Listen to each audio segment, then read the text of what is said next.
Deoband isn't a sect. It's not a new religion. It is not a sect. And just as in the kalima we begin by saying La ilaha, there is no God but Allah. Deoband isn't a sect. It's not a division. Deoband is a continuation, or the scholars who founded Deoband or who've studied in Deoband and come out of there, they are not something new. They have continued in the footsteps of Ahlus Sunnah wal Jama'ah. And if I was to say, they are true successors to the Maslak and the cause of Ahlus Sunnah wal Jama'ah, representing the true knowledge and the practices of deen, as Allah Rabbul Alameen has mentioned in the Quran with regards to the mission of Rasulullah. هو الذي بعث في الأميين رسولا منهم يتلو عليهم آياته ويزكيهم ويعلمهم الكتاب والحكمة. Allah raised His beloved Prophet Muhammad sallallahu alaihi wasallam to recite His verses, Allah's verses upon the people, to purify them and to teach them the book and wisdom. This is exactly what is the mission of the founders and the scholars of Deoband. Deoband is a small town. When Darul Uloom Deoband was found, it was a small village. And now, because of its fame, Allah has given it through Darul Uloom in Deoband, it's become a globally recognized institution. But when it was founded in 1866, or in the middle of the 19th century, it used to be a small village.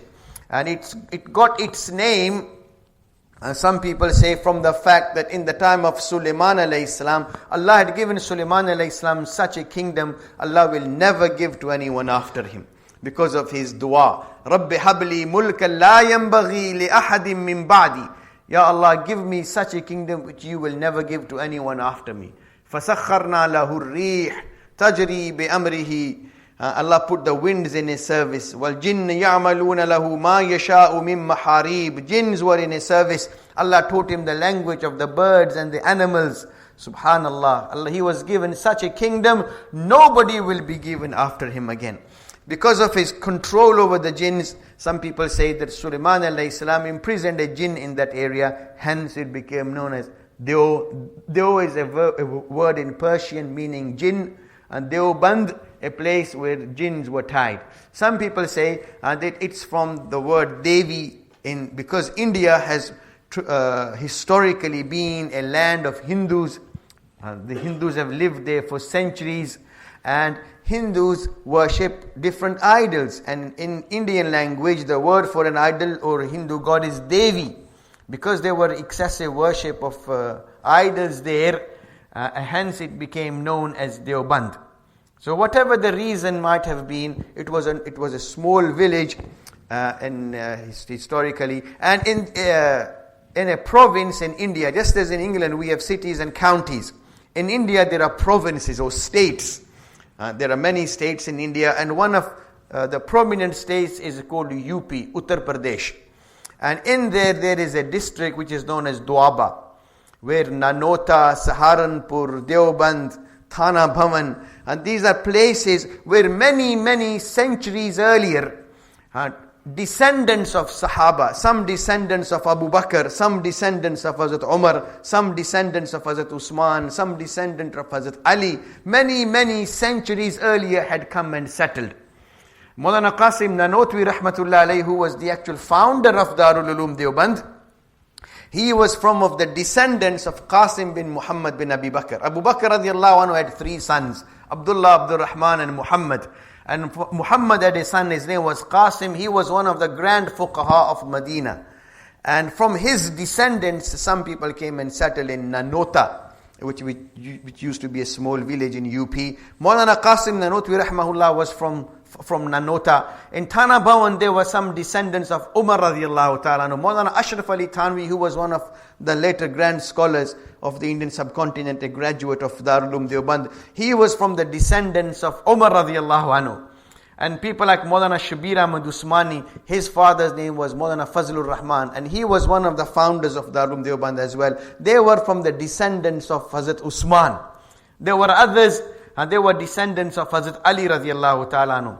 And although descendants of Hazrat Ali through Hazrat Hassan and Hussein are known as Sayyids, descendants of Rasulullah sallallahu alaihi wasallam, but other descendants of Hazrat Ali from some of his other wives are known as Alawis. And Maulana Ashraf Ali Thanwi's maternal family, they were from the descendants of Hazrat Ali radiallahu ta'ala anhu. Again, those who would come and settle in this area many years earlier. And when Darul Uloom Deoband was founded in 1866, Darul Uloom Deoband is the first institution in the history of Islam which was founded to give or dispatch or give structured education from the fundamentals and basics to the highest level, but without funding and support from the state. Muslims have always regarded teaching and learning of deen and Islamic sciences and knowledge to be a fundamental responsibility.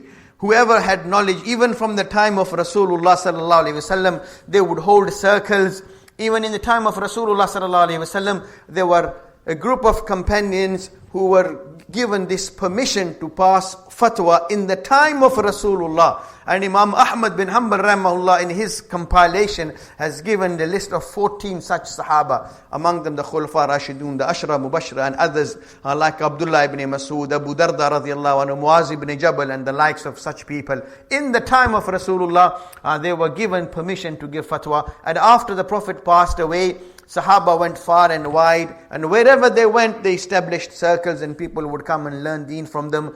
And with the lapse of time in the subsequent centuries, people of knowledge, they will give knowledge that they had acquired to members of the public, and wherever there were scholars, people would travel to them to seek benefit. Later on, Muslims established institutions or centers of learning. Jamiatul Azhar, many of you might know, is one of the very early centers of learning. It was founded in the year 972 by Ismailis. Ismailis is a sect of Shias in which they hold as a Fatima radiallahu anha in very high esteem. And they regard as Fatima to be the most noble in all Allah's creation. And so they dedicated this institution was a Fatima to Zahra, hence naming it Jamiatul Azhar. When Salahuddin Ayyubi in his conquests captured Egypt as well. Egypt at the time was ruled by the Fatimids or the Ismailis. Just as after the Khulafa Rashidun, Banu Umayyah established their dynasty in Damascus, then Banu Abbas made Baghdad their center of Khilafat. The Fatimids had Egypt as their center, and they ruled over many parts of North Africa. Salahuddin Ayyubi, he captured Egypt in 1066, and so Azhar, Jamiatul Azhar came under the control of the Sunnis and has been a well-established, renowned, recognized university throughout the Islamic world for over 1,000 years. In 1961, the then President Jamal Abdel Nasser of Egypt then introduced some contemporary subjects to Jamiatul Azhar to give it a modern status. But Jamiatul Azhar has been historically an institution, but supported by the state and run by the state. In the 50 Hijri year, century, in Baghdad, Nizamul Muluk founded Jamia Nizamiya or Madrasa Nizamiya, where Imam Ghazali rahmatullah alayhi studied initially, and then he became the headmaster in Nizamiya. When the Mongols invaded Baghdad, Nizamiya was destroyed. There were other institutions like Mustansiriya which survived and are still there today. But these were all institutions which were founded by state or very influential people and funded by them.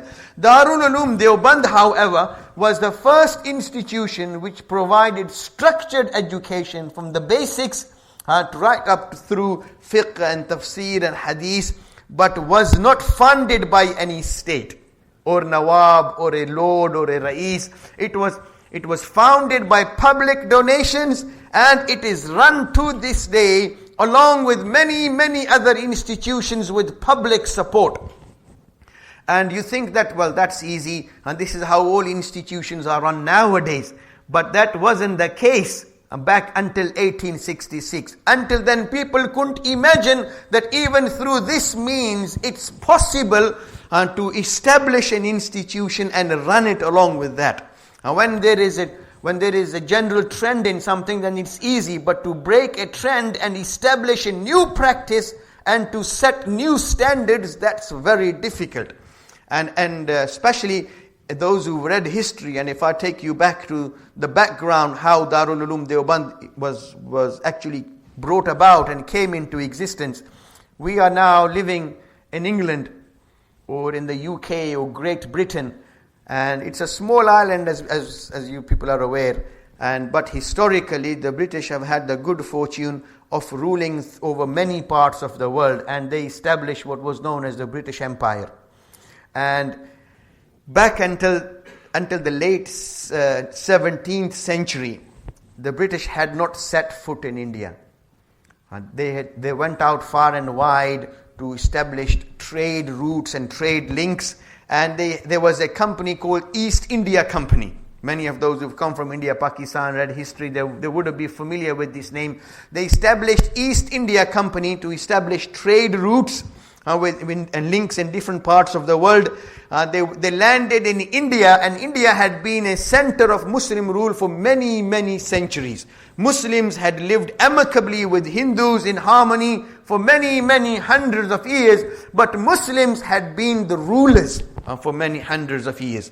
And at the time, the British sought permission from the then Mughal Emperor Jahangir, to land there and make bases, and he gave them permission.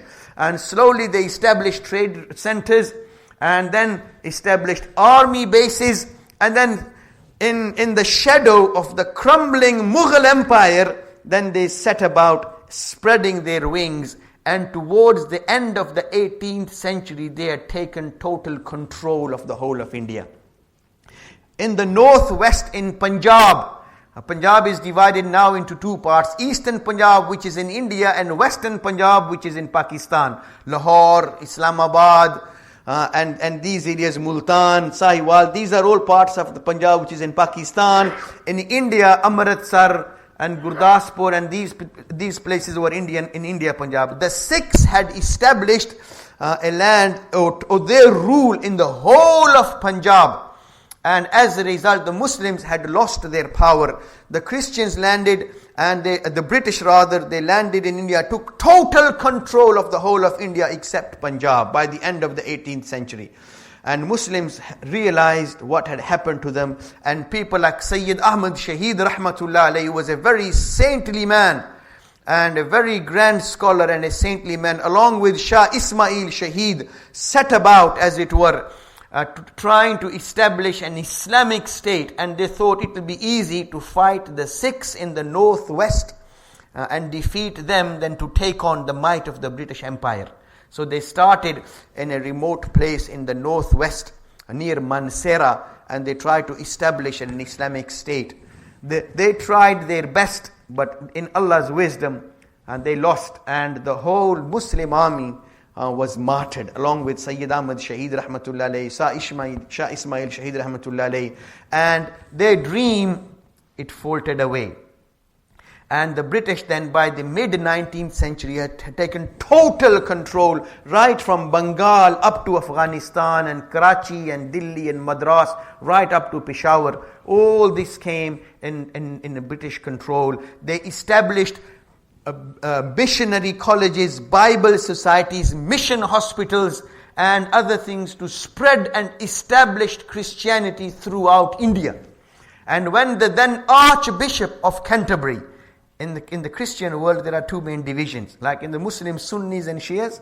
In the Christian world there are two main sects, and the Protestants and the Romans. The Roman Catholics have their base in Rome, and the Protestants have their base, and their main center is in Canterbury.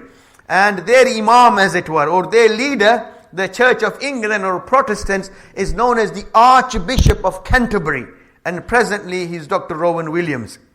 And the Pope in Rome is Pope Benedict. And there are other sects of Christians as well, Egyptian Coptic Christians and the Orthodox Christians of the Russians and the Greek Orthodox Christians and others.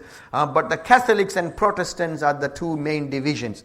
The Archbishop of Canterbury, when he visited India in 1826, it's on record, he said that the Christians Protestants, they control the whole of India. The whole economy and control of the state is under British control. So it's only appropriate and suitable if Indians become Christians. They wanted to impose Christianity upon the whole of India.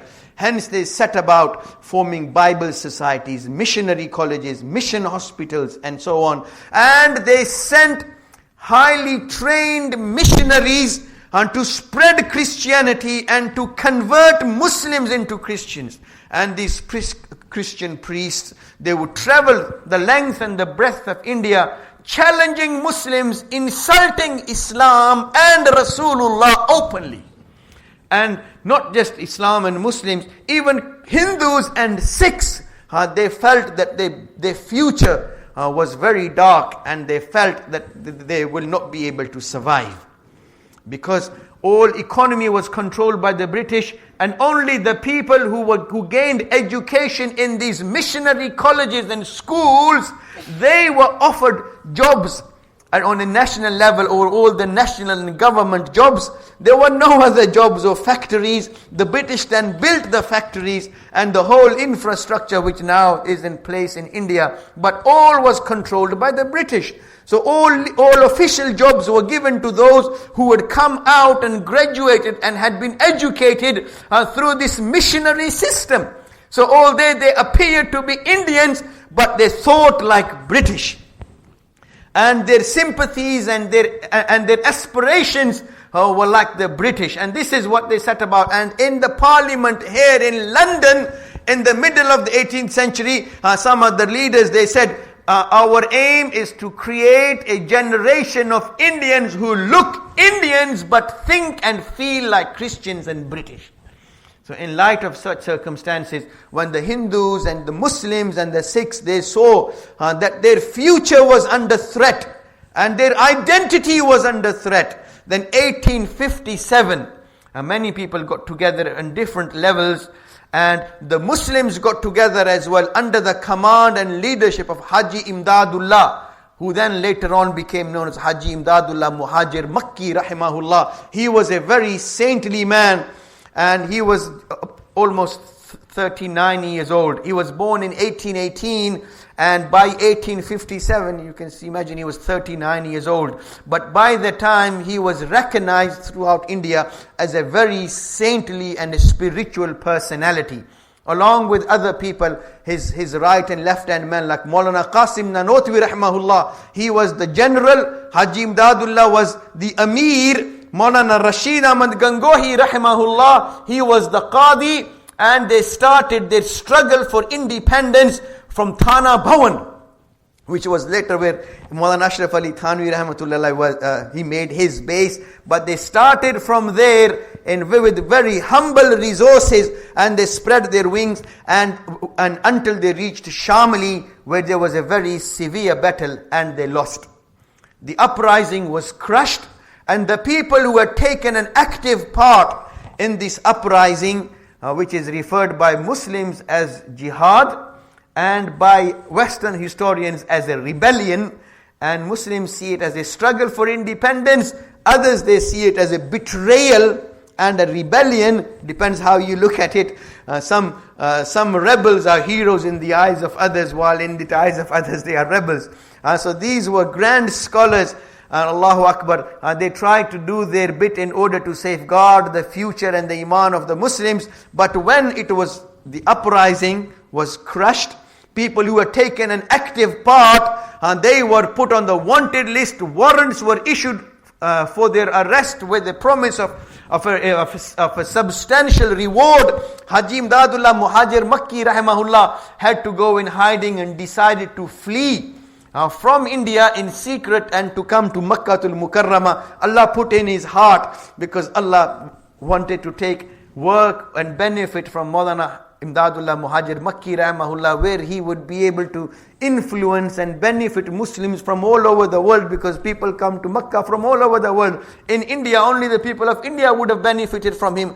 His disciples and his students, Maulana Qasim Nanotwi and Maulana Rashid Ahmad Gangohi, expressed a wish to travel with their spiritual master and Shaykh to Makkah, but Haji Sahib said, no, you must stay here. Allah will take great work from you. And Haji Sahib rahimahullah, he was being a very saintly man, when he came to Makkatul Mukarramah, he would pray, Ya Allah, what is going to happen to the deen and the future of the Muslims of India especially and the world at large? Although in the central part of the Islamic world, Khilafat-e Usmaniya was in place, the Ottoman Empire, and they had kept the whole Muslim world together. And the Ottoman Empire, it spread from Bulgaria and Romania and in these Yugoslavia right up to the Central Asian republics, up to Kabul, encompassing many parts of Africa, including Hijaz. And then the Europeans were getting together as the Russians to attack Khilafat-e Usmaniya, to tear it to pieces as it were. And the British were then offering their assistance to Saudis so that they will fight and rise against the Ottoman Empire to drive them away. And the whole Muslim world was in total turmoil. And for the first time in the history of Islam, the Christians as a Christian religion were on the offensive against Muslims, and the Muslims were on the defensive and having to protect their iman and deen and future from, as it were, Christian attack and so on. So Haji Imdadullah Muhajir Makki rahimahullah, when he came to Makkah, then he would pray and weep to Allah, Ya Allah, make a means for the survival of Islam and Muslims, especially in India and throughout the world. And the British had dismantled all the infrastructure which existed in India. All the madaris were dismantled, many were destroyed. And some of the madaris were then transformed into colleges, and many into these missionary colleges and so on. Thousands of ulama were rounded up and massacred. And these are all historical facts, which people can go and read in the archives, in the British Library. 24,000 ulama were rounded up and massacred. Many were put into pigskins and set on fire. In light of these circumstances, Allahu Akbar, Maulana Qasim Nanotwi rahmatullah alayhi, along with some of the other disciples of Haji Imdadullah Muhajir Makki, Maulana Fazlur Rahman Sahab, Maulana Zulfiqar Sahab, and Haji Muhammad Abid, and Maulana Qasim Nanotwi rahmatullah alayhi, then in 1866, on the 15th of Muharram, then decided that they will open a madrasa. And it started with very humble beginnings. One student, his name was Mahmood Hassan. And Maulana Qasim Nanotwi rahmatullah alayhi, he employed one teacher, his name was similarly Mahmood. The student was Mahmood Hassan, the teacher was Mullah Mahmood. There was no building, there was a simple masjid in Deoband. It was like a hut. It was known as a Chatta Wali Masjid. And in its forecourt, under a pomegranate tree, on the 15th of Muharram 1866, they started this madrasa with one teacher and one student. And Allahu Akbar, Allah gave so much barakah. By Ramadan, the number of students had increased to 78. In Muharram, they started Deoband. 6 months later, the same group of ulama decided to start another madrasa in Saharanpur, which became known as Mazahirul Uloom. Then other madaris, Maulana Qasim Nanotwi started in Muradabad, and in Meerut and in other places. And Allahu Akbar, in 1892, Nadwatul Ulama, where Maulana Abu al-Hasan Ali Nadwi in Lucknow, he was based, and he was headmaster there for many years. He was a saintly man and a great and a globally recognized scholar in Nadwatul Ulama in Lucknow. And in Bangladesh, where Bangladesh is now Bengal, in 1896, 18 Hazari. And then throughout India, Allahu Akbar, they spread a network of madaris. And then when Pakistan was formed in Karachi by some of the graduates of Darul Uloom Deoband and their students, they established madaris in Pakistan, Jamia Ashrafia, Khairul Madaris in Multan, and in Binori town in Karachi, Jamia Farooqia, Maulana Salimullah Khan Sahib in Karachi, Maulana Taqi Usmani Sahab's father, Maulana Mufti Muhammad Shafi Sahib, Rahimahullah, he established a madrasa in Karachi. And now presently in Pakistan alone, there are more than 15,000 madrasas, where more than 2 million students are studying to become Hufaz and Ulama. Many more in India, many more in Bangladesh. And then when Muslims started coming to England, the people to establish the first madrasa, one of the great grandsons of Darul Uloom Deoband, Maulana Yusuf Mutalla Sahib Damat Barakatum, established the first madrasa in Europe, in Bury.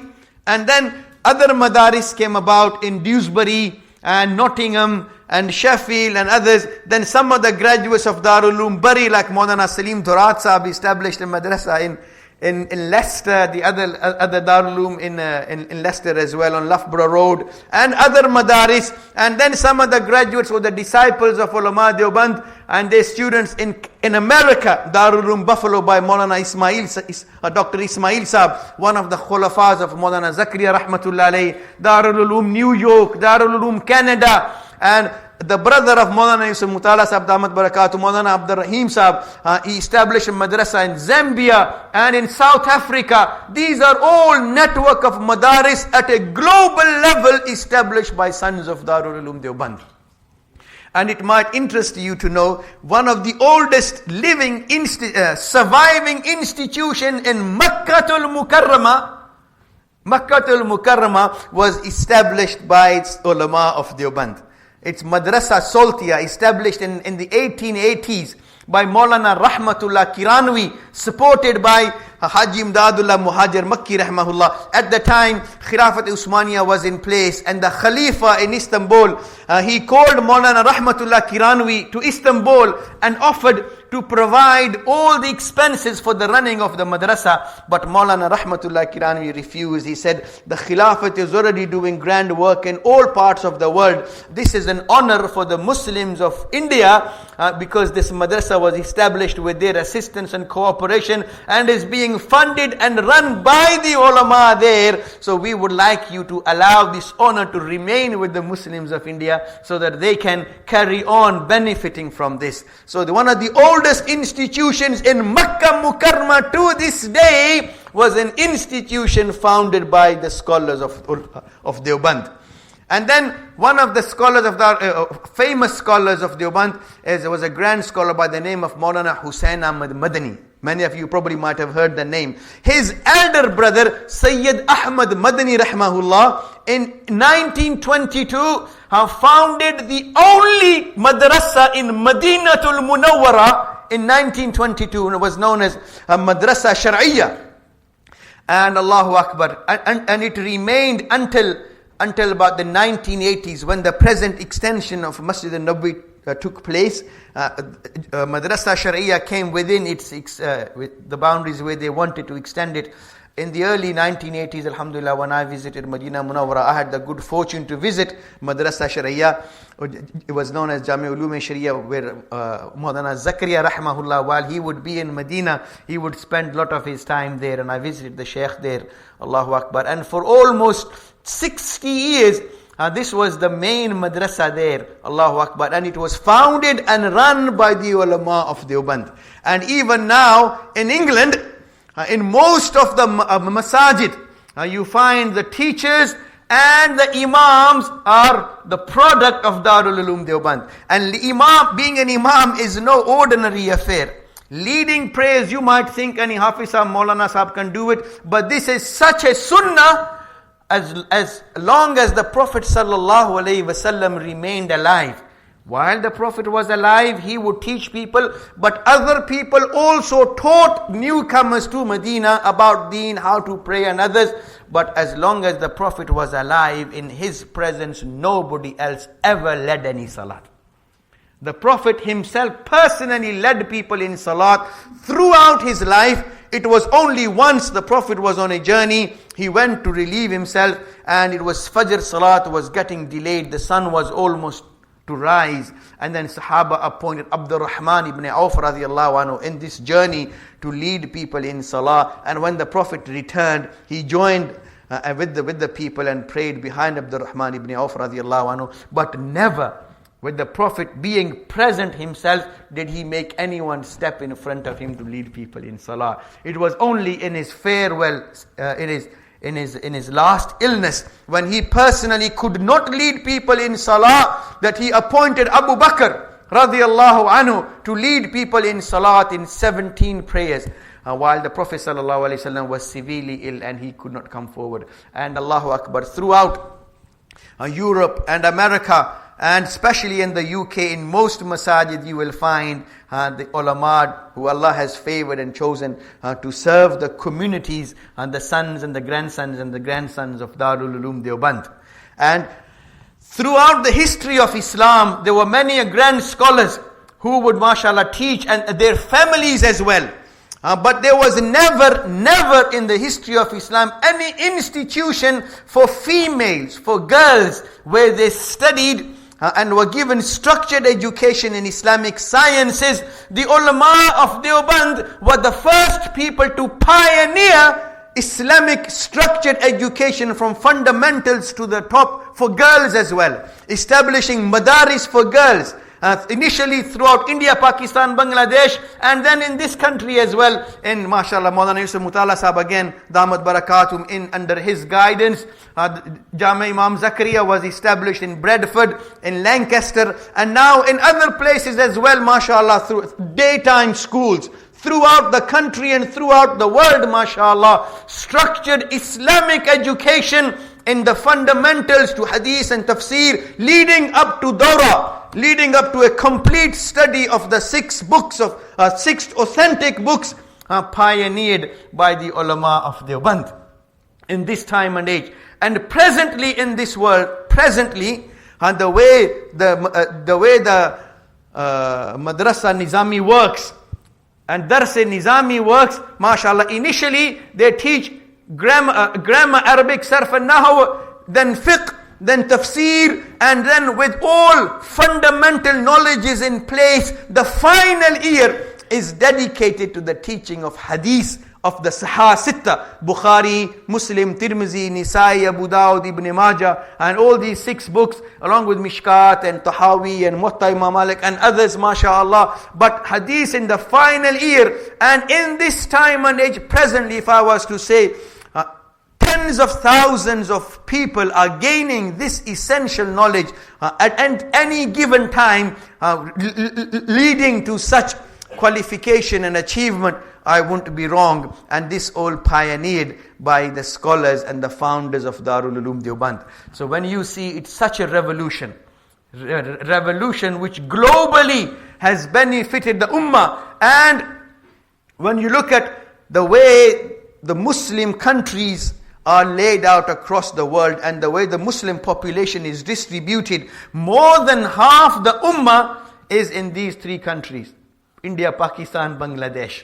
Although Indonesia is the biggest independent Islamic country by population, but overall there are probably more Muslims in India than even in Indonesia. But because India isn't ruled by Muslims, hence it's not recognized as a Muslim country.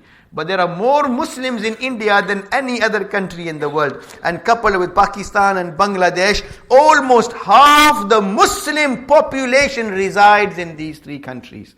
And in these 3 countries at least, the influence of Darul Uloom Deoband has been overwhelming and pivotal and fundamental in helping to safeguard their deen and to establish and preserve and safeguard the propagation of Islamic sciences. And when there was a decline in the dedication to deen, Allah revived another global effort.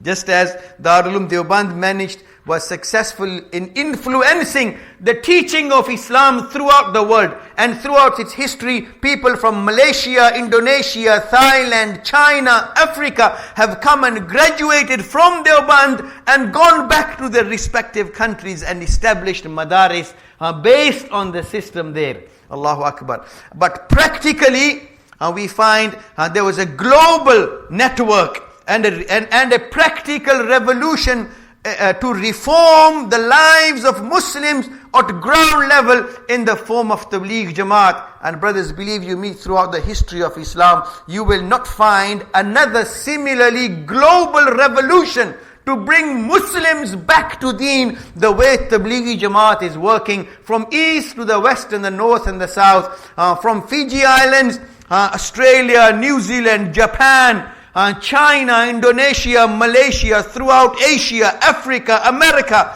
Allahu Akbar, in Russia, throughout the world, the way the Tablighi Jamaat go around, mashallah, bringing brothers to the Masjid and back to Allah and back to Islam. Allah also put this honor in the share of Ulama Deoband, reformed by and revived this practical effort of da'wah by Maulana Ilyas rahmatullah alayh, although he personally did not study in Darul Uloom Deoband, but studied along and under ulama who had graduated from Darul Uloom Deoband. So such a practical and revolutionary influence on the whole of the world by the formation of Darul Uloom Deoband. And when you see every revolution, institution, organization is a reflection of the aspiration of the leaders and founders. So to bring about such a global change, it needed a revolutionary personality. A personality with such taqwa, piety, love of Allah, devotion and nearness and qurb of Allah to bring this about. And Allah chose Maulana Muhammad Qasim Nanotwi rahmatullah alayhi to be that personality. Maulana Qasim Nanotwi, he was born in 1832. Like I said, in a place called Nanota in UP. He was from the descendants of Abu Bakr radiyallahu ta'ala anhu through his grandson Qasim bin Muhammad bin Abi Bakr.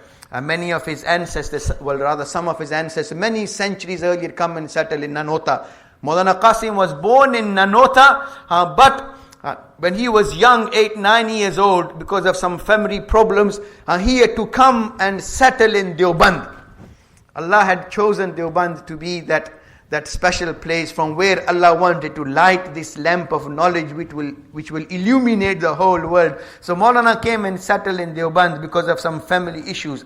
When he was a small boy, studying under Maulana Mahtabali, and then Maulana Mamluk Ali Nanotwi rahmatullah alayhi, who was his uncle, a distant uncle in a relation. He was also teaching in Delhi, and so he came and settled with him in Delhi, and he studied all the basic books with him. And Maulana Qasim Nanotwi rahmahullah, even from a child, he was highly intelligent. And even when children play games, when he would play games with children, once he learned how to play any game, nobody could beat Maulana Qasim even in play. And when he came to Delhi and he was enrolled in the Arabic college in Delhi, as children have discussions and arguments, Maulana Qasim Nanotwi rahmatullah alayhi, he was always on the top.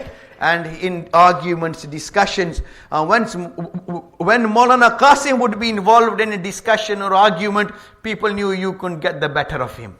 Allahu Akbar. And barely by the age of 16, 17, he completed all the study of all the books of hadith and fiqh, and studied hadith under Shah Abdul Ghani rahmahullah, who was recognized as the authority in hadith at the time, and all the silsila or the asnad of the ulama in the Indian subcontinent, it is traceable through Shah Abdul Ghani rahmatullah alayh, who was one of the students of Shah Muhammad Ishaq, who was the grandson of Shah Abdul Aziz, who was the son of Shah Waliullah, Muhaddas Dalwi rahmatullah alayh. So all the knowledge in the Indian subcontinent came through Shah Waliullah, his son Shah Abdul Aziz, his grandson Shah Muhammad Ishaq, and then one of his students Shah Abdul Ghani rahmatullah alayh. And Maulana Qasim Nanotwi, he studied initially under Maulana Mamluk Ali, and then Shah Abdul Ghani rahmatullah alayh. And when he was a boy, he saw a dream. And the Prophet ﷺ in one hadith has mentioned, "Lam yabqa min al-nubuwwati illa al-mubashirat." Nothing remains of nubuwwat except glad tidings or ru'ya salihah, a good dream which a person might see. And all good things start with a dream. Yusuf alayhi salatu wasalam's story has been mentioned in the Quran. Allah has referred to it as the best of the stories. Begins with a dream. Ibrahim alayhi salam sacrifices with a dream. The Prophet sallallahu alayhi wasallam similarly had a dream. Allah has mentioned this in the Quran. And before he became a Nabi, the Prophet would see dreams. And the following day, those dreams will come true. Maulana Qasim Nanotwi rahmahullah had a dream when he was a young boy. He was standing on top of Baytullah. And from his fingers and toes, there were streams flowing in all directions of the world. And he narrated his dream to his teacher, just as Yusuf alayhi salam narrated his dream of 11 stars, the sun and the moon to his father. And the father, and Yaqub alayhi salam said, "La takhsus ru'yaka la ikhwatika fayakidu laka kaida." Don't narrate your dream to your brothers, they might become jealous. Maulana Qasim narrated his dream to his teacher, and Maulana Mamluk Ali said, "Oh Qasim, very blessed. Allah will take such work from you. Allah will spread the knowledge of deen to all directions of the world." And we've seen, mashallah, how with the lapse of time and the passage of time, that dream became true, and how the deen was revived, and the knowledge and the sciences of deen in all parts of the world, from a man of such humble beginnings. And when, as well as seeking knowledge, when he finished his learning, then he turned his attention to spiritual enlightenment as well. And this is one of the beauty of the Ulama of Deoband, that they encompass all aspects of the Prophet sallallahu alaihi wasallam's personality and his teachings, not just the visual or the apparent teaching of hadith and tafsir, but the Prophet's personality, the acquirement of spiritual enlightenment.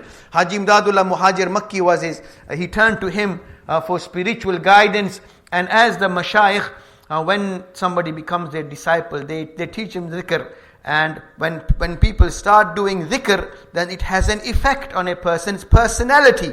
Just as when a person goes on a special diet, then steroids or whatever, then it has an effect on your muscles and physique and so on. So when people start doing dhikr of Allah excessively, dhikr also has an effect on a person's personality. Allah says in the Quran, إِنَّمَا الْمُؤْمِنُونَ الَّذِينَ إِذَا ذُكِرَ اللَّهُ وَجِلَتْ قُلُوبُهُم. True believers are those, when they remember Allah, it makes their hearts shiver. تَقْشَعِرُّ مِنْهُ جُلُودُ الَّذِينَ يَخْشَوْنَ رَبَّهُمْ ثُمَّ تَلِينُ جُلُودُهُمْ وَقُلُوبُهُمْ إِلَىٰ ذِكْرِ اللَّهِ. When a person really fears Allah, then the hair on their body stand, and their skin and their heart flows towards zikrullah. So when disciples of mashayikh, when the mashayikh describe zikr upon them, and they begin to do zikr, then zikr begins to have an effect. And then people are advised to relate their feelings to their teachers or their mashayikh. So people used to narrate their feelings to Haji Sahib rahmatullah alayhi. And one day Haji Sahib asked Maulvi Qasim, what's the matter? You don't tell me how you feel when you do dhikr. And Maulana Qasim rahmatullah alayhi put his head down and began to cry. He said, Hazrat, what can I tell you about how I feel when I do dhikr? When I sit down to do dhikr, I feel such a burden upon myself, my tongue doesn't flow with dhikr. Haji Sahib rahmatullah alayhi said, Maulvi Qasim, many Mubaraks. Allah will take such work from you that Allah used to take from prophets. Revival of the knowledge of deen. He said this is a similar nisbat to what Rasulullah sallallahu alayhi wasallam used to feel in the beginning when Allah began revealing Quran upon him. Inna sanulqi alayka qawlan thaqila, that we will reveal upon you a very severe qawl. Alam nashrah laka sadrak wa wada'na anka wizrak alladhi anqada dhahrak. The Quran revelation was such a burden, the Prophet ﷺ would feel his back was going to break under the influence of a revelation. So Haji Sahib rahmatullah alayhi said to Maulvi Qasim, many Mubaraks, Allah will take such work from you Allah used to take from prophets.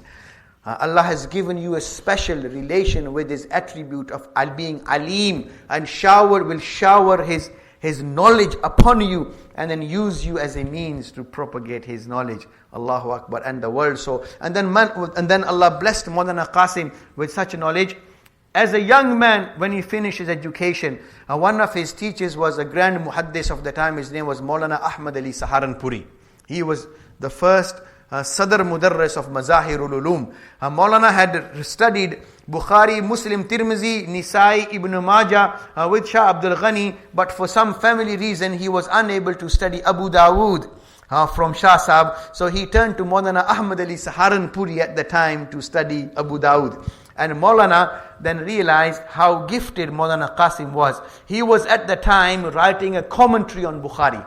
He fell ill, and with the last few chapters remaining, he then asked Maulana Qasim to complete the commentary. Other prominent ulama said, and Maulana Qasim at the time was barely 20 years old, a fresh graduate. And other ulama were amazed. They said to Maulana Ahmad Ali Saharanpuri, Shaykh, what are you doing? You've left the completion of this grand work, writing a commentary on Bukhari, to a young man. Maulana Ahmad Ali Saharanpuri said, do you think I don't know what I'm doing?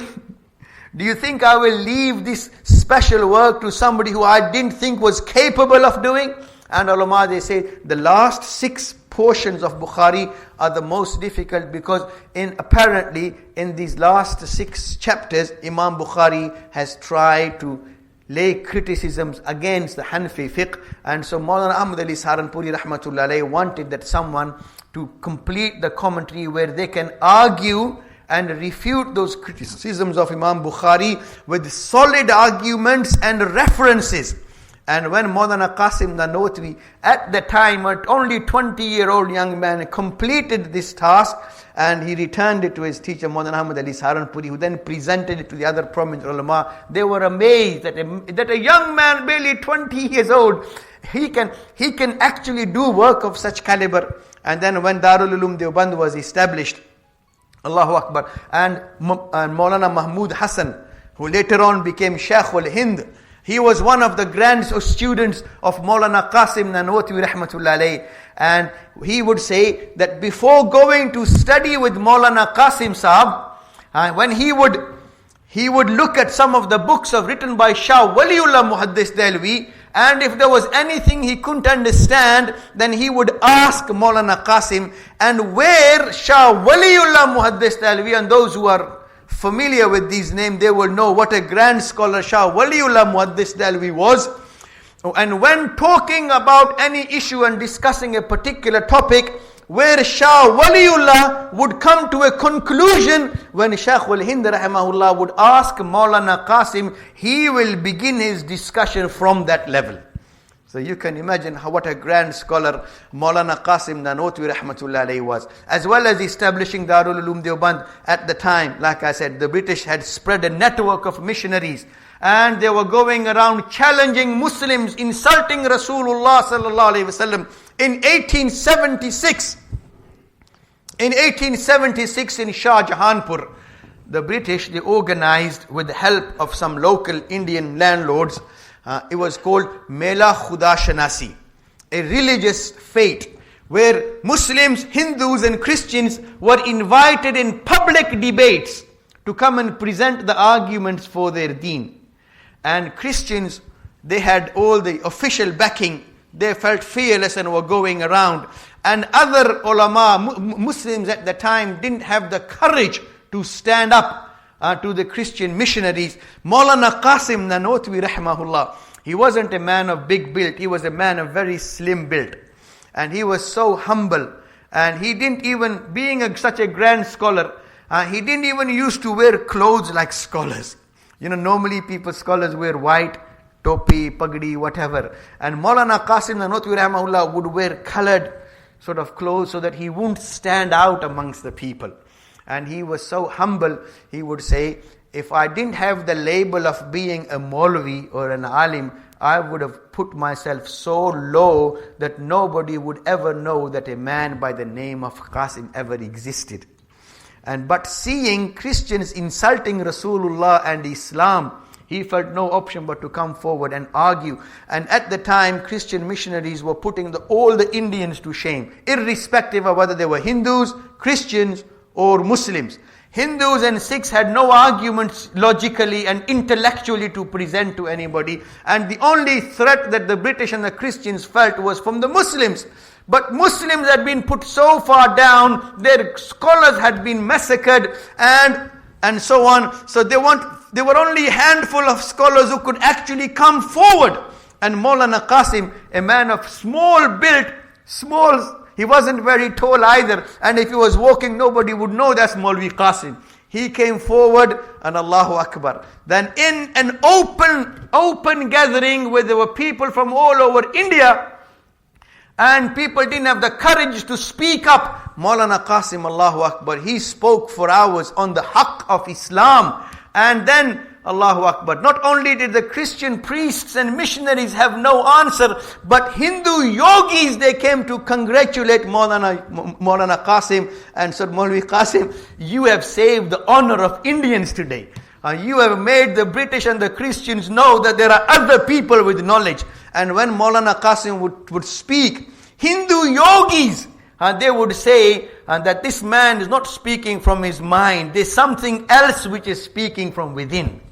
Allahu Akbar. This was the nisbat, spiritual nisbat, and the ilmi nisbat which Allah had given Maulana Qasim Nanotwi rahmatullah alayhi. And then soon after Darul Deoband was established in 1866, Maulana Mahmood Hassan rahimahullah, he was the first student, and soon graduates started to mashallah produce. And Allahu Akbar. Then Shaykh al-Hind rahimahullah, when later on Darul Deoband initially started under a tree in the forecourt of a masjid which was just like a hut. And then when about 10 years had lapsed, Maulana Qasim rahimahullah felt that they actually needed to build a building where the students of Darul Deoband could stay in shelter. And Allahu Akbar. And then they had mashwara and consultations, and when they planned to put a boundary or to make a boundary wall of this building or the compound. When Maulana Rafiuddin Sahab, at the day they were supposed to start digging the foundations and the constructions, Maulana Rafiuddin rahimahullah, who was in charge at the time, he saw the Prophet sallallahu alaihi wasallam in his dream, and the Prophet said to him, don't build it here, push the boundary back a little bit, make it more vast. And then the Prophet ﷺ in his dream, he drew the outline of the boundary of Darul Deoband. And when Maulana Rafiuddin rahimahullah woke up in the morning and he went, and just as the Prophet in his dream had drawn a line, he saw the line there in the morning. And then without further consultation, he said to the laborers, not there, this line is where the Prophet ﷺ has hinted, this is where the boundary will be made. Allahu Akbar. And then later, very soon Darul Deoband prospered and then looked back and has never looked back. And now we see the results throughout the world. And grand scholars, then Maulana Mahmood Hassan rahimahullah, then Allah blessed him, and then he was known as Shaykh al-Hind. Allah had blessed him with such knowledge when he would talk. And in Darul Deoband, just as they pioneered the teaching of Islamic knowledge and sciences in a structured manner, like I said, the first institution in the history of Islam to provide structured education from the basics to the top without any state support. There were other madaris, but state sponsored. And Allahu Akbar. And when different madaris were then established throughout India, and people who would study under different madaris then would come to Darul Uloom Deoband to repeat their final year with Shaykh al-Hind rahimahullah. And people like Maulana Anwar Shah Kashmiri, Maulana Shabir Ahmad Usmani, and Maulana Ashraf Ali Thanwi, Maulana Hussain Ahmad Madani rahmatullah alayhi. And these were some of the grand scholars which came out of Darul Uloom Deoband. And each one of them touched the lives, and not just touched the lives of millions, but transformed the lives of millions of people. And today, the survival of Islam, Allahu Akbar, especially through the Indian subcontinent and in many parts of the world, owes itself, Allahu Akbar, to the knowledge and the devotion of the Allamah of Deoband. It might interest you to know when in the 1920s, the present Saudi revolution came around, or under the influence of Sheikh Muhammad bin Abdul Wahhab.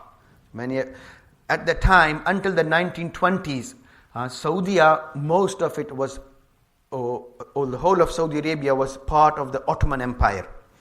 And then the Saudi family or the Saudi Arabs, it wasn't known as Saudi Arabia, it was known as Arabia or Hijaz at the time. There was a family which was the descendants of Saud. And then because of their independence from the Ottoman Empire, then it later on became known as Saudi Arabia or the Arabia of the Saud family. The Saud family then developed links with the British to fight and defeat and drive out the Turks. The British helped the Saud family to break up the Khilafat Usmaniyah and to give them independence. One of the last wishes of Rasulullah sallallahu alaihi wasallam before the Prophet passed away, because when the Prophet came to Medina, there was a large community of Jews. The Jews were initially expelled from Medina, then they went and settled in Khaybar, and then one of the last wishes of the Prophet was أخرجوا اليهود من جزيرة العرب. And in another narration it mentions that all mushrikeens should be driven away from the Arabian Peninsula, because the Prophet wanted the whole of the Arabian Peninsula to be free from any Christian or Jewish influence. So during the time of Hazrat Umar radiallahu ta'ala, all the Jews who were still resident in Hijaz, he gave them vast lands in Sham to go and settle there, to uproot them from Hijaz according to the wish of Rasulullah. And once that was accomplished, and the Jews and the Christians did not have bases in Hijaz for almost 1200 years. Well, almost 1300 years. Then there were two instances when mushrikeen, Jews and Christians were invited back to Arabia and given bases and settled there. You know when it was? Once was in the 1920s when the Saudi revelation came around. And the Saudi family, they sought help from the British to drive out Muslims, Turks, and then establish their own independence. And then in the 1990s, in the beginning of the Gulf War, when Americans and Europeans under the name of International Army were called in and given bases in Hijaz, and the Ulama of Deoband had fought and given donations. Maulana Qasim Nanotwi rahmatullah alayhi, when he got married to a very wealthy family in Deoband, daughter of Karamat. There was a man, his name was Shaykh Karamat Ali. He was a very wealthy man in Deoband, and he had given his daughter to Maulana Qasim to get married to. And so she brought a lot of jewelry and a lot of other things as women do in their wedding. And when she came to the house of Maulana Qasim Nanotwi rahmatullah alayhi, he looked at her and he said, "You are very rich, I am very poor. I am from humble beginnings. With such differences in status, it's difficult to get along. So there's only two possibilities. Either I become as rich as you, or you come down to my level." He says, "Well, I can't go up to your level. So the only option is for you to come down to my level. And will you trust me in everything that I tell you?" Maulana Qasim until that age, at that time, had acquired fame and recognition amongst the people as a very saintly, pious man. Allahu Akbar. Maulana Qasim rahmatullah alayhi used to do dhikr. Many people, Allahu Akbar, when they do dhikr, they have different feelings. He would sweat so much, his clothes would need to be drenched after he had finished doing his dhikr. So he was and Allahu Akbar. And so he said, "I can't rise to your level and come and become very rich, but you can come down to my level. And if you do, then Allah will reward you." And Maulana gave her such tawajjuh that she felt like doing this. And he encouraged her then to whatever jewelry she had, because at the time the Turks were fighting the Russians on an eastern front. And he encouraged his wife to give all the whatever jewelry she had, Allahu Akbar, in charity to help and fund jihad which was taking place on the Russian borders in Armenia at the time. And she agreed, and then she went, then the next time as fresh brides, after a while they go back to their parental home. And when she went back to her father's house, and her father, Shaykh Karamat Sahab, realized that his daughter, she doesn't have any jewelry or anything upon her, he bought her even more. So when she came back the next time as well, Maulana Qasim Sahab rahimahullah similarly encouraged her to give all this jewelry again in the path of Allah. And then she gave it again. And then she said, "After that, I never felt any desire ever to wear jewelry and wear nice clothes again." Allahu Akbar. So ulama of Deoband, they help to stabilize the Islamic world, and they give whatever. Later on, in the time of Shaykh al-Hind rahimahullah, when you imagine this is going back to the 19th century, in the 1880s, when the Turks needed some funding to defend themselves against, all the Europeans had then opened a battlefront against the Turks.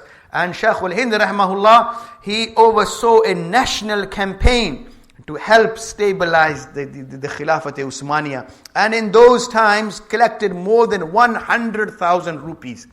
And when you imagine, the average wage of people at the time used to be around 20 rupees. 1 rupee of those times was worth more than 1,000 rupees of present day. I've heard from my father, and my father wasn't born even then, until as late as the 1930s, those who come from India, Pakistan, they would know what 1 man is in weight. We have kilograms and tons and grams, but until about 30, 40 years ago in India, Pakistan, they used to have pav, ser, man. Man used to be almost 40 kilos. And 1 man or 40 kilos of wheat is presently about 1,000 rupees. But in the 1930s used to be 1 rupee. For 1 rupee, and this is documented in books, for 1 rupee you could buy 1.5 man. You could buy 60 kilos of wheat back in the 1930s. So you can imagine how much it was back in the 19th century, in the 1880s. And so in those days, Shaykh al-Hind rahimahullah, he ran a national campaign to fund the Khilafat Usmaniya and to defend them against European onslaught. And Maulana Qasim, Nanotwi and the others, they gave all their assets into this noble cause. Whereas in 1920s, the present Saudi family, they sought help from the British to break up Khilafat Usmaniya. And then in the 1990s, they invited the world to come and form bases there. And it wasn't just military bases. They came with all the protocol, haram, alcohol, prostitution. You ask people who are there, Allahu Akbar, and they gave them bases there. And to this day, they have bases there. In the 1920s, when this revolution occurred, because the Turks had built tombs in Madina over graveyards in Baqi, and on top of the grave of Rasulullah, the green dome was built by the Turks. And so all the other tombs in all the graveyards, they were demolished, because the Prophet ﷺ has forbidden people from building on top of graves. And so the tombs were clearly against the teachings of Rasulullah ﷺ and in the rest of the graveyards. But then when it came to the issue of the green dome of Rasulullah, this was a very sentimental issue. And it's documented that a man also rose above the masjid. He climbed on top of the roof of Masjid al-Nabawi with the axe and wanted to demolish the green dome. And when he took the axe, there was a lightning and killing the person instantly. So it set the people back. The king at the time, Abdulaziz bin Saud, he had made his capital in Riyadh. He summoned all the ulama and he said, well, if we leave the dome, then it appears to be against the teachings of Rasulullah. And if we knock it down, then there's problems. And Saudi ulama were all gathered. At the time, Maulana Shabbir Ahmad Usmani rahimahullah, who was one of the sons of the founders of Darul Deoband, one of the students of Shaykh al-Hind rahimahullah, he was then in Madinatul Munawwara at the time on a Hajj visit. He was summoned to the court of King Abdulaziz, and he was asked to present his argument to why the dome should not be demolished. Maulana Shabbir Ahmad Usmani rahmatullahi alayhi, he gave a 2-hour lecture, initially explaining the hadith that the Prophet sallallahu alaihi wasallam has forbidden from building on top of graves, but the green dome is not on top of the grave. When the Prophet passed away, he was buried in the hujra of Aisha radiyallahu anha. So when the Prophet's grave was made, there was already a building on top of it. So the dome isn't directly on top of the grave, but rather already the dome was built around the building under which the Prophet sallallahu alaihi wasallam's grave exists. So this hadith isn't applicable to the grave of Rasulullah. And so it's not fitting, and in any case, then he quoted another hadith from Bukhari in which the Prophet ﷺ expressed a desire. Many brothers might be aware that before the Prophet ﷺ's receiving nubuwwat a few years earlier, the mushrikeen in Makkah, they had demolished the Baytullah and rebuilt it because its state had become very poor, it needed reconstruction, so they had demolished it and rebuilt it. But they promised to use only pure sources in its building, and their funds ran short. So rather than add unhalal money, they decided to reduce its size. And the present hatim, which is a semicircle as you begin your tawaf from Hajr Aswad and you proceed in an anti-clockwise direction, there is a semicircle which is next to the Kaaba. Originally that was part of the Kaaba when Ibrahim ﷺ had built it. But mushrikeen of Makkah, before the nubuwwat of Rasulullah ﷺ, they rebuilt the Kaaba but then decided to leave it outside. When the Prophet ﷺ was blessed with the nubuwwat, he started preaching 14 years in Makkah. He made hijrah to Madina. 8 years later, Allah brought him back and Makkah was captured and conquered. And then the Prophet ﷺ expressed a wish towards Aisha when he performed his farewell Hajj. And this is mentioned in Bukhari. لَوْلَا حَدَاثَةُ قَوْمَكِ بِالْكُفْرِ لَنَقَزْتُ الْبَيْتِ ثُمَّ لَبَنَيْتُهُ عَلَى أَسَاسِ إِبْرَاهِيمَ. O Aisha, if your nation hadn't been new in deen, I would have demolished Baytullah and rebuilt it on the foundations of Ibrahim. But because the Arabs were so devoted to Baytullah, and Baytullah was held in very high esteem in their eyes, so it would have been too much, so the Prophet left it. So Maulana Shabir Ahmad Usmani, in the court of King Abdulaziz, in the presence of Saudi ulama, based his argument and discussion on these two instances, and then talked for 2 hours, and he convinced the Saudi ulama to leave the green dome in place and not demolish it. And when he finished, King Abdulaziz said to the Saudi ulama, Ajibul Hindi, refute him. They didn't have an argument to refute him with, so they decided to leave it. So the existence of the green dome even today is a tribute to the knowledge and piety, understanding and taqwa, qubuliyat of ulama Deoband in the eyes of Allah. Allahu Akbar. And we've seen the influence of Deoband throughout the world. Madaris, makatib, ulama, a'imma, men, women, not just hundreds, thousands of females have had the honor of gaining structured education, becoming alimat, mashallah, now throughout the world. Never in the history of Islam did the females ever have this honor. And so this, you can see the service in terms of actual training of ulama, and then in terms of books and literature in Deoband, Maulana Qasim Nanotwi rahmahullah, and then academies were set up to publish some of the books which had become extinct. And Allahu Akbar, the teaching of hadith, his commentaries, and in Deoband, they transformed and they pioneered a different way of teaching hadith. The students which would reach that level, they already had a solid grounding in grammar, sarf and nahaw, fiqh, tafsir, and then hadith. And then when hadith was taught in Deoband, unlike the practice of teaching hadith for almost 13 centuries, where a hadith would be taught by the muhaddis, its meaning explained, different aqwals narrated, but there were other fitnas appearing which were attacking Hanafis, the so-called Ahl Hadith.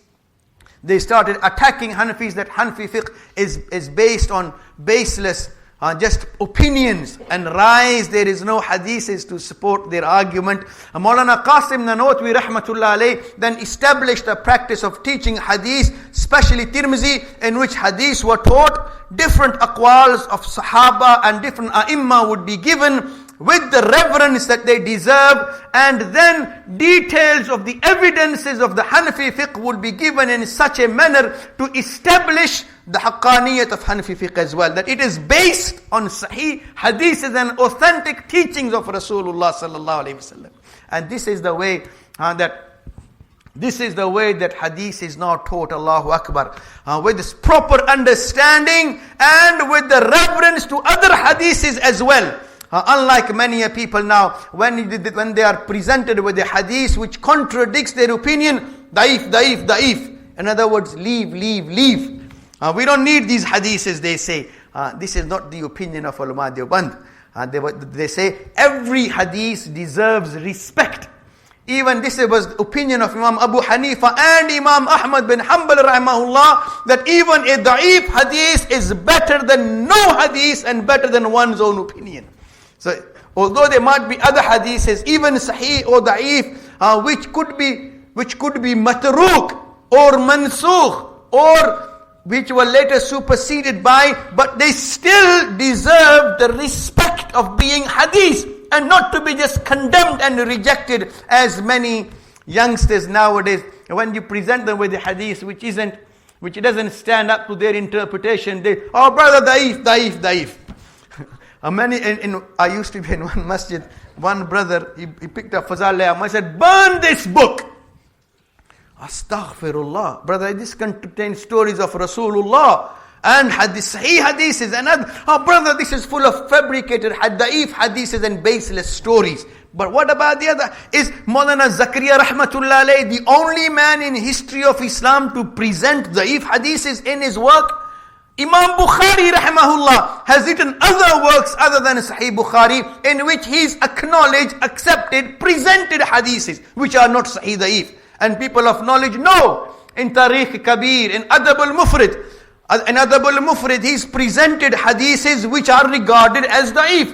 Imam Tirmizi rahimahullah in his Tirmizi has presented da'if hadiths. Abu Dawud rahimahullah in Nisai, Ibn Majah, in all books of hadith, they have also accepted and presented da'if hadith. So if Maulana Zakaria rahmatullah alayhi has compiled a book which contains stories from Sahaba, from Sahih Sitta, Sahih Hadiths, verses of Quran, if there are a few hadiths which are da'if, and the Shaykh rahimahullah hasn't labeled them as da'if in the commentary, and then what nonsense and what arrogance for people to get up and then say, burn this book because this is fabrication, it contains da'if hadiths.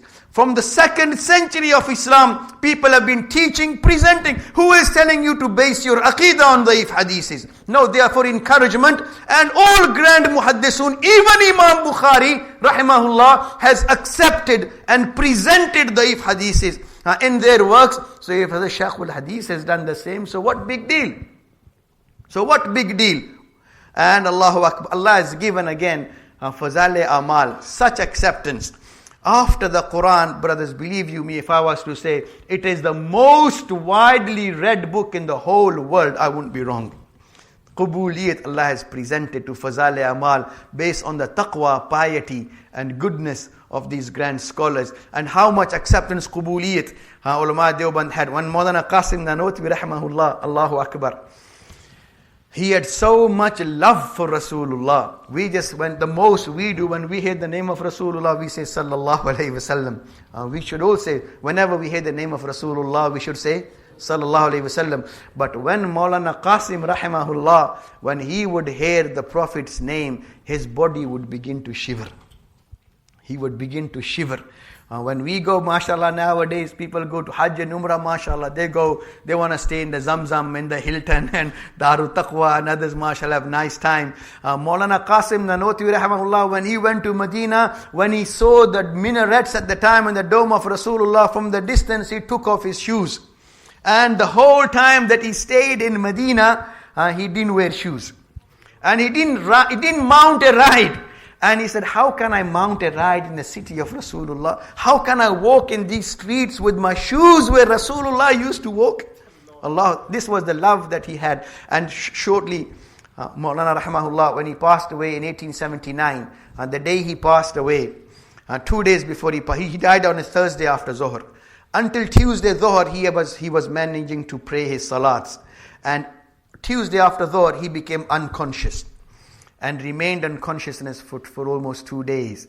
And although physically he was unconscious, but Allahu Akbar, it's written in Sawani Qasmi, that people who would come and visit Maulana, they could hear the name of Allah so loudly from his heart, people could hear it by the door. Maulana was unconscious, but his heart Allahu Akbar, was engaged in such loud dhikr of Allah, people could hear it by the door. And the day he was to pass away, shortly before Dhuhr, one of the students in Darul Uloom Deoband, he saw a dream. He saw the Prophet ﷺ, that he was sitting on a very glamorous chair in the forecourt of the Masjid in Deoband, and behind him Abu Bakr as Umar, Usman as Ali, and many Ashra Mubashra, and many of the other Sahaba. And so this student in his dream, he asked the Prophet ﷺ, Ya Rasulullah, what brings you to Darul Uloom Deoband? And the Prophet said, I have come to take Maulana Qasim. And when the student woke up, a few moments later, they realized Maulana Qasim rahimahullah had breathed his last. Such was the love that they had for the Prophet sallallahu alaihi wasallam. Maulana Qasim rahimahullah, Allahu Akbar. And subhanallah. And people have the nerve to criticize such ulama.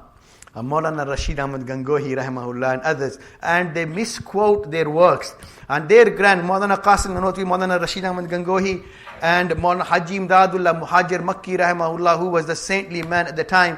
One brother has put up a clip on the YouTube. Darul Uloom Deoband was funded by the British in the aftermath of 1857 to cause division.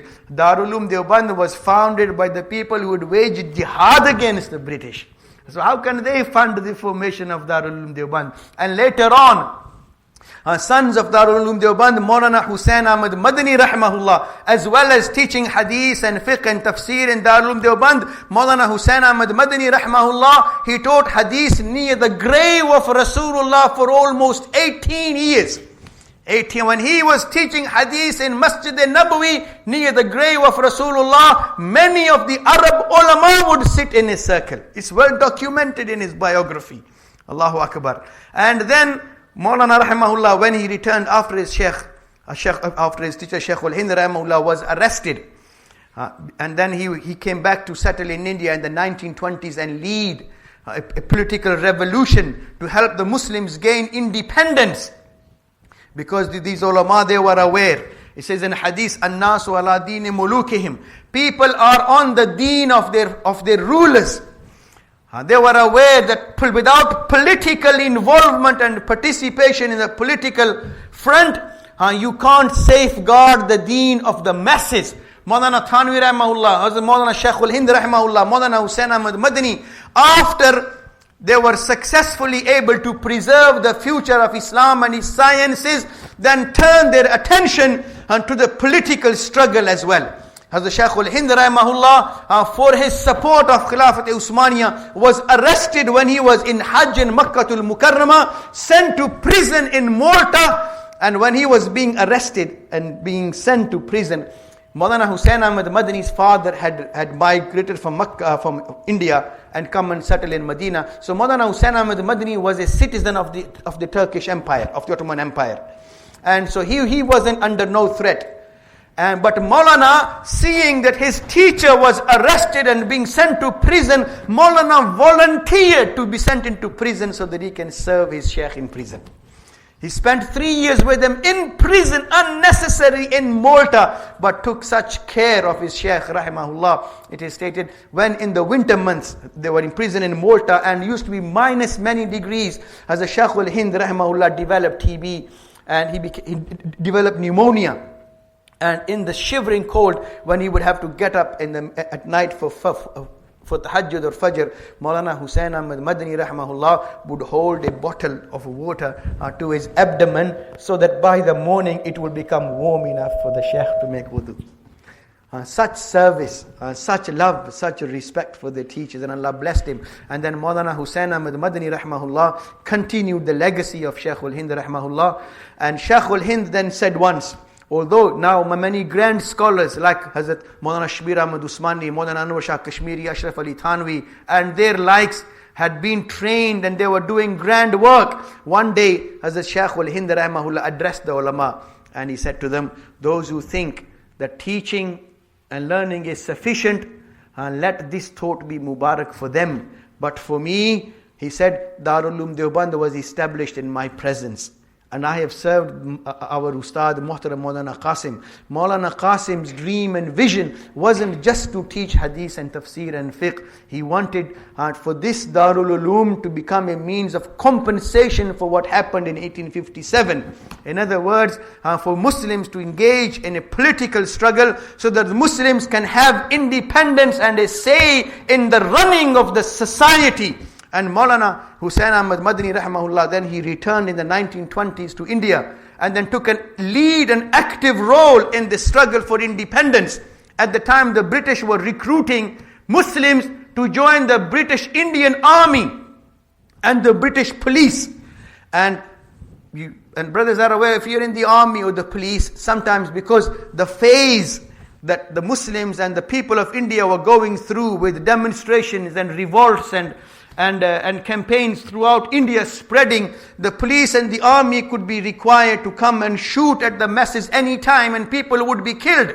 So Maulana Hussain Ahmad Madani rahimahullah, in the face of such severity, he stood up and he gave a national fatwa forbidding Muslims at the time in the 1920s to join the Indian army and the Indian police. And Maulana said, in light of the teachings of the Quran and Hadith, and the worst sin after kufr and shirk is the killing of another Muslim.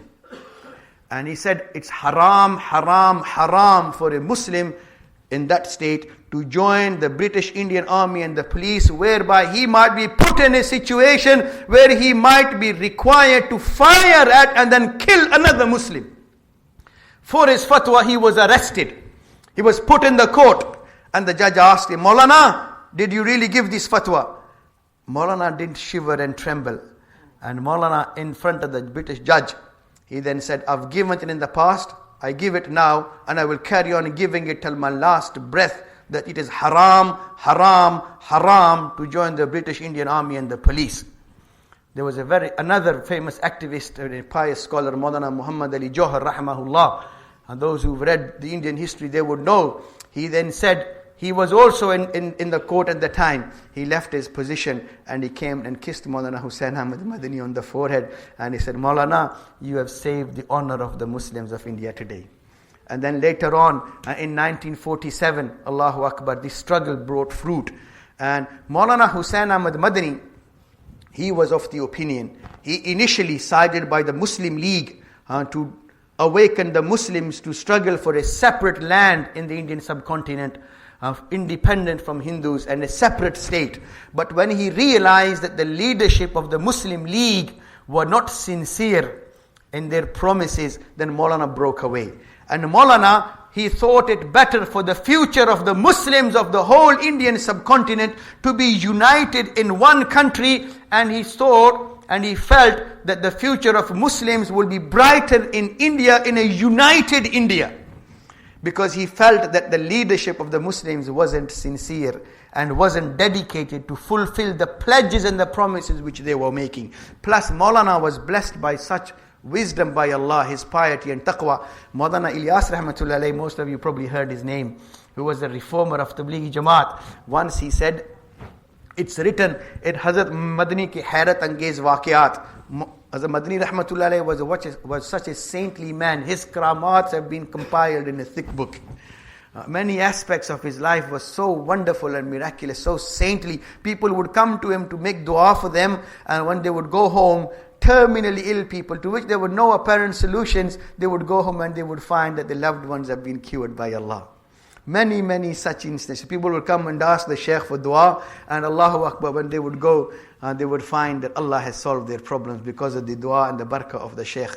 Maulana Ilyas rahmatullah alayhi said, Hazrat Madani rahmatullah alayhi has drunk from such a river from which to drink one cup and digest it is very difficult. Maulana Madani has drunk 7 oceans and absorbed them totally. Such was his piety and taqwa and goodness and sincerity. And Maulana Madani rahmatullah alayhi felt that the Muslims of India had a brighter future in a united India. He'd come out with a proposal which was being considered by the British, with 45% of the seats, of the parliamentary seats for Hindus, 45% for Muslims and 10% for other minorities. He saw that the areas Muslims were campaigning for In Pakistan, Bangladesh, they lacked resources in which it would be difficult for the Muslims to survive, and the leadership didn't have the dedication for the welfare of the Muslims. And in any case, if Muslims are divided into India and Pakistan and East and West, then the Muslims who remain will then suffer. And those who will be required to migrate will suffer in their migrations. And Allahu Akbar, that far-sightedness of Maulana Hussain Ahmad Madani after 65 years has proven to be far true than the actual struggle of the formation of Pakistan. 65 years and Pakistanis haven't achieved anything. The Muslims of India have continued to suffer. The Pakistani Muslims haven't had a leg to stand on. Whereas as Maulana wanted, if the Muslims had stayed together, then the hundreds of thousands who were martyred wouldn't have been martyred. And Maulana then chose for himself to remain behind in India. When India and Pakistan were separated, the Sikhs and the Hindus, they started converting, forcing Muslims to become Hindus and Sikhs. Then from Deoband, they dispatched muballighs all over India to preserve and safeguard and bring the Muslims back. Maulana Yusuf Kandalvi Rahmatullah from Nizamuddin Markaz, Tashkil Jamaats, all over India, especially the Punjab, where hundreds of thousands of Muslims had become murtad, to bring them back to Islam. Allahu Akbar. And this was the influence and the good fortune and the piety, dedication, sincerity, qubuliyat of the ulama of Deoband. Like I said earlier, it's not a sect, it's a continuation of the path of Ahlus Sunnah wal Jama'ah. And in many parts of the world, Allah has blessed Muslims and given this honor to the students of Darul Deoband, that they are serving Allah's cause and Allah's deen in the manner that they are, helping to safeguard the deen of many Muslims. Finally, just how many minutes left? 2 minutes. There are all sorts of accusations people lay on the scholars of Deoband, including Haji Imdadullah Muhajir Makki, Maulana Qasim Nanotwi, Maulana Rashid Ahmad Gangohi, Maulana Zakaria Sahab Rahmatullah Alayhi, all baseless, ignorant accusations. Just one accusation. Someone has made a short clip and put it on the YouTube. Haji Imdadullah Muhajir Makki Rahmahullah, when he would take disciples, he would encourage them to do dhikr, so much so that the name of Allah becomes ever present in the heart of a person. And one person has put down a clip, Deobandi recipe for becoming Allah, and quoted this, that Haji Sahib Rahmahullah has written in his book, that you do so much dhikr that Allah's name becomes apparent, and you see Allah in your heart. This is exactly what's mentioned in Sahih Hadith in Bukhari. The Prophet ﷺ says, Allah says, when a person continues drawing near to me, I become his eyes with which he sees, I become his ears with which he hears, I become his hands with which he holds, his legs with which he walks. So do we ever say that a pious man, his eye is Allah, his ear is Allah, his hand is Allah, his foot is Allah? So just as all such accusations are baseless, similarly all other accusations on the ulama of Deoband, when people see and ready, mashallah, according to the kitab of Allah and the sunnah of His beloved Prophet sallallahu alaihi wasallam, may Allah grant us His love and love for such pious people, because a man on the day of Qiyamah will be with the people he loves. Al-maru ma'a man ahab. Those people you envy, you love, on the day of Qiyamah you will be raised with them. And like I said, being Deobandi isn't a divisive factor in the ummah. You're not being nationalist or whatever. Just as the Prophet appreciated the piety of the people of Yemen, and he said, Al-imanu yamani wal hikmatu yamaniya. Similarly, being Deobandi is being part of Ahlus Sunnah wal Jama'ah. May Allah keep us all on the truth, and so that we can live like Muslims and die like Muslims and rise like Muslims on the day of Qiyamah.